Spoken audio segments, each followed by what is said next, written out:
Hello YouTubers, what we're going to do today is we are going to take some plain store-bought stickers and turn them into holographic stickers with a holographic laminate. So let me go show you what you need.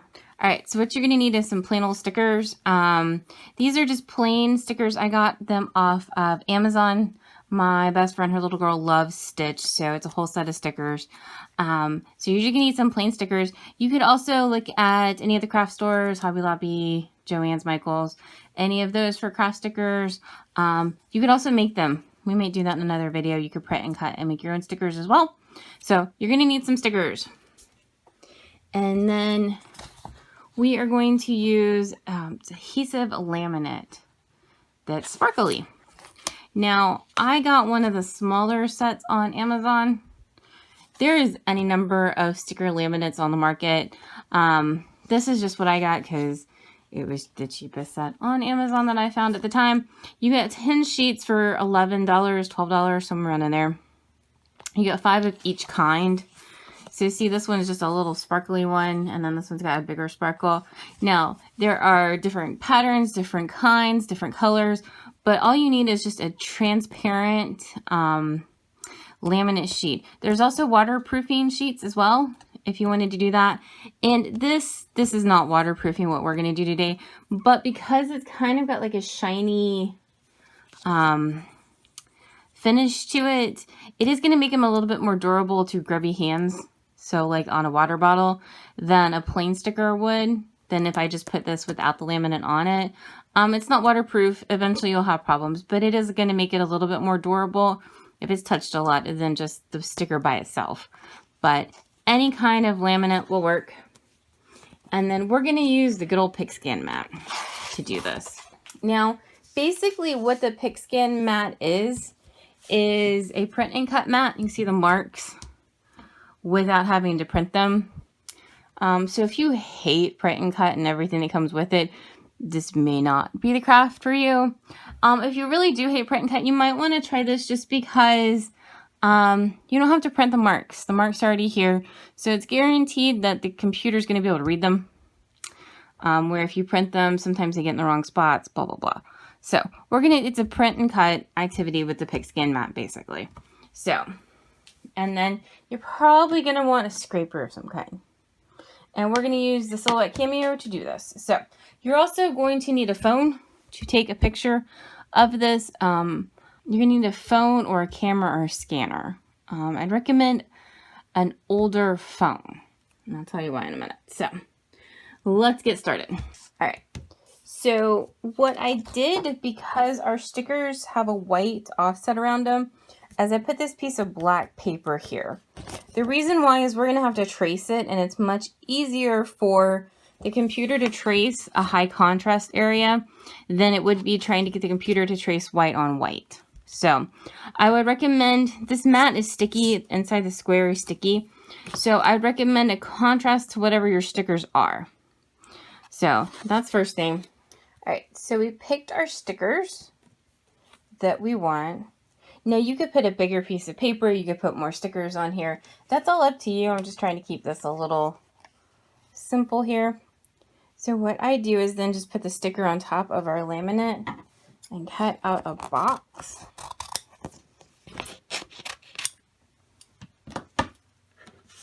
And then we'll do one of each. Now I will tell you from doing this, the smaller pattern, this little pattern right here, seems to be much easier to trace for the computer than this bigger square pattern. This one gives more reflection off, and the computer doesn't like to trace it as much. So I had to pull it back and then start at the top and then just stick it down. And just pull.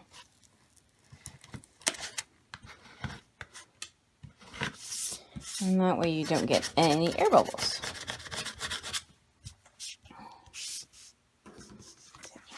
There we go. Then we do the same thing with our other little sticker.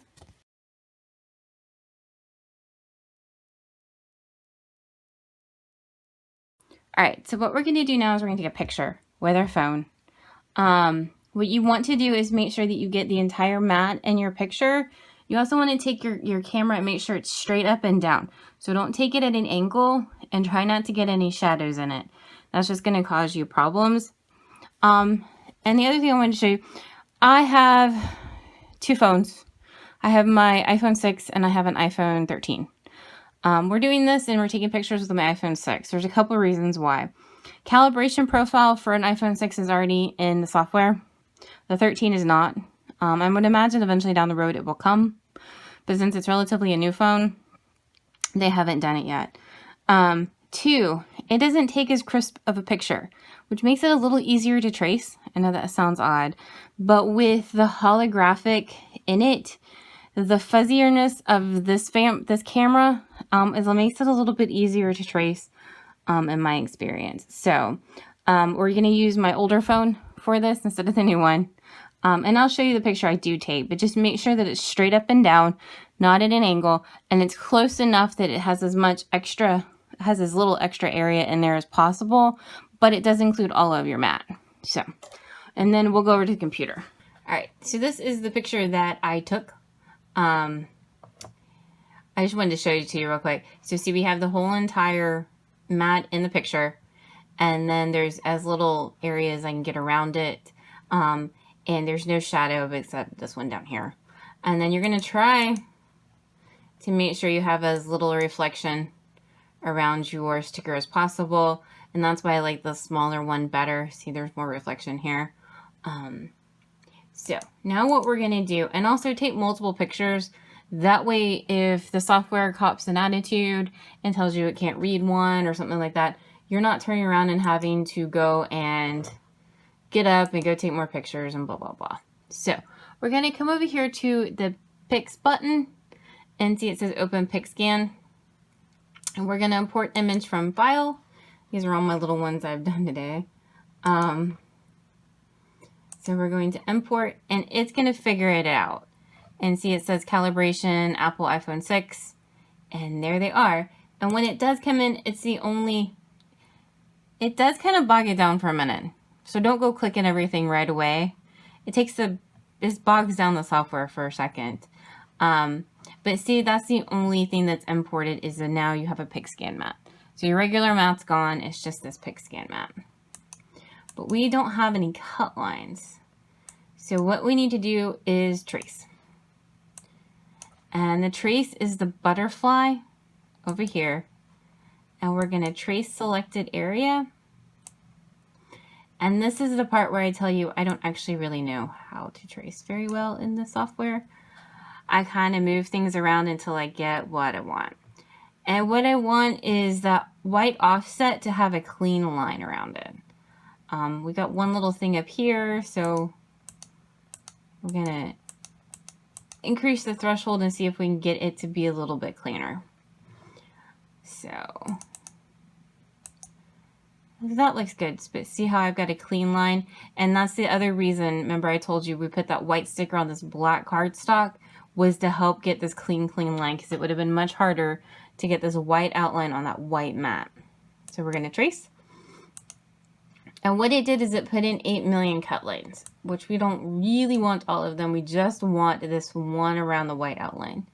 So you're going to select all of it, right click, and hit Release Compound Path. Now you're going to hold your Shift button, and we're going to click and unselect that white outline around my sticker. And we're going to hit Delete, and that gets rid of everything else we don't want to, Now I'm going to come up here to the point button, and what that's going to do is make my outline fatter so that y'all can actually see it. But see my outline? Now, see I've got one little thing here. Now you can double click on it, and what that does is it brings up all the editing points. And we're just going to hit delete and get rid of this little bubble here, because we don't obviously want that.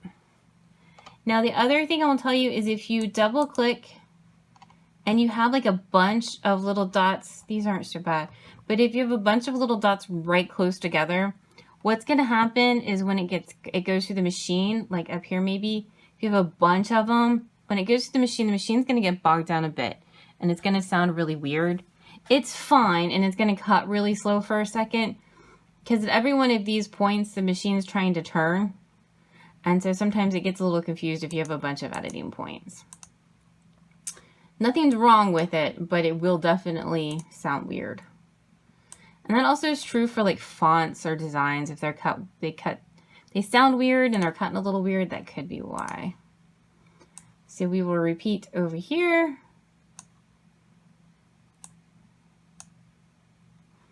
And see, we've got some little crazy stuff over here. So I'm going to increase the threshold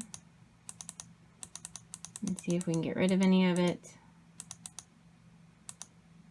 Looks like we're going to have to do some work over here.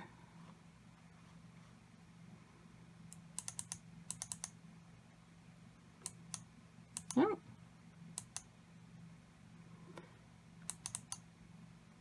Okay, no, that was too much. You want a clean line. All right, so we're going to hit trace. We are going to select all of it, right click, release compound path, hold our shift button, and then select our outline. So we'll hit delete. I'm going to double click this guy, and I'm going to make him fatter.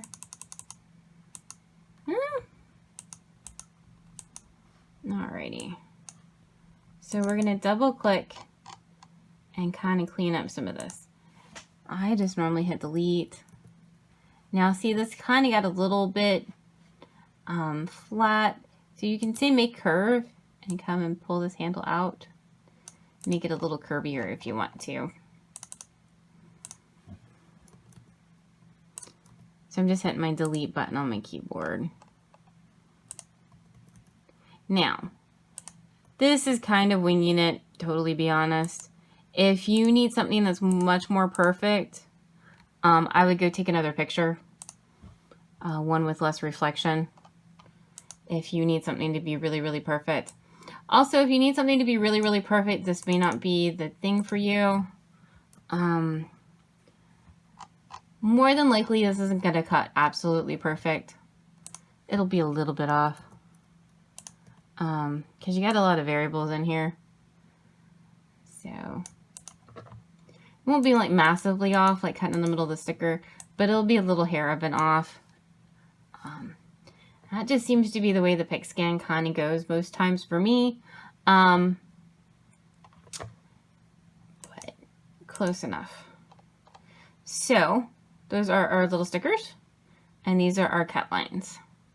So now we're going to go to the sun panel, and we're doing the Cameo 4. Now, one thing I want to tell you with Cameo 4 is I have my software updated and my firmware is updated. My Cameo 4, see, we're at 1.113. Now, when the Cameo 4 came out originally, there was a lot of issues with the Pixscan Mat. It would spit it straight out the machine. I don't know what was up, but it would spit it straight out the machine. It wouldn't work. It would cut in the middle of stuff. It was kind of bad. So you definitely need to make sure your firmware is up to date and that you have a more up-to-date version of the software, so that this will work. Now, this will work in any of the older machines. This is the Cameo 2, and the Curio actually has a Pixscan Mat. It's pretty cool as well. I like the Pixscan Mat because you can make a template for stuff, which is really cool for a lot of projects. Okay, so, but we're using the Cameo 4 today. We're going to cut the auto blades in there and detected. I've been cutting, and this is cardstock is what I've been setting it on, with a blade of 4, and then 20 and the 4 are both just the settings in the machine automatically. I didn't mess with them. So we're going to put it in. It's going to register, and then it's going to cut, and we're going to see how it went. So I've got my mat, everything's sticky. Now it's going to read them. It's going to read this one, and then it's going to come down here, and then it's going to read that one. It's going to shoot across very quickly. Make sure when you do that nothing is up. So my paper's stuck down, my stickers are stuck down, because if not, when it goes to read it, it'll pick it up. It's a bit quick and a little scary, to be honest. So make sure that you have it picked up. Also, this is my biology book. It's 2.5 inches tall. And what it does is it helps provide a more level entry point into the Cameo 4. I only use it for the Cameo 4 because the Cameo 4's got that built-in roll feeder. And I like it especially for print and cut things to make sure that it's a more flat entry. I feel like it helps prevent any weird, I don't know, turn downy, gappy, weird stuff. So we're going to hit send and hope.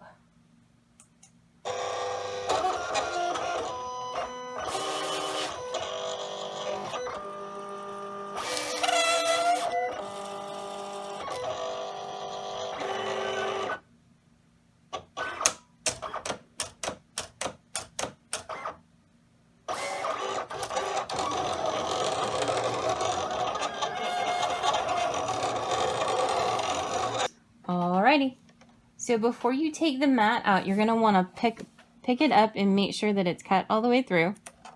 And I've gotten really, really lucky so far that it's cut all the way through.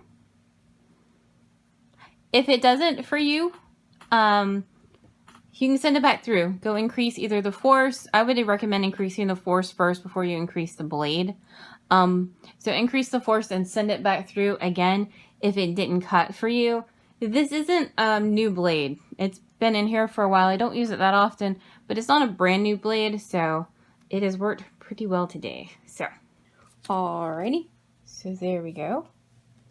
And then you can pick up this guy.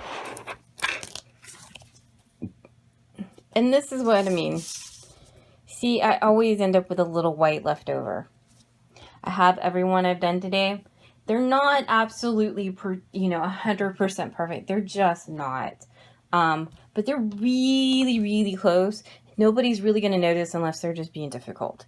So, close enough. Send hand grenades. So, close enough, if you ask me. And what I've been able to do so far is take off this laminate. And then you can send more in without having to waste another piece of cardstock. But it just squares the paper, so you can use it again and put some more stickers through if you want to. Alright, so one thing I have noticed is the sparkle tends to pick up a little bit better on the darker stickers rather than the lighter ones. So keep that in mind when you pick up your sticker choices and your laminating sheets. And this is a good way just to add a little sparkle, a little fun to something. Also, it's going to give it a little bit more durability if it's on like a binder or a laptop or something. No, they're not going to be waterproof doing it with the laminate sheets that I use today, but they will be more durable than they were originally out of the package. And somebody absolutely has to have sparkly stitch stickers.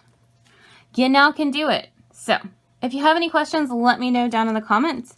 I'll be back with another tutorial soon. Thank you so much for watching.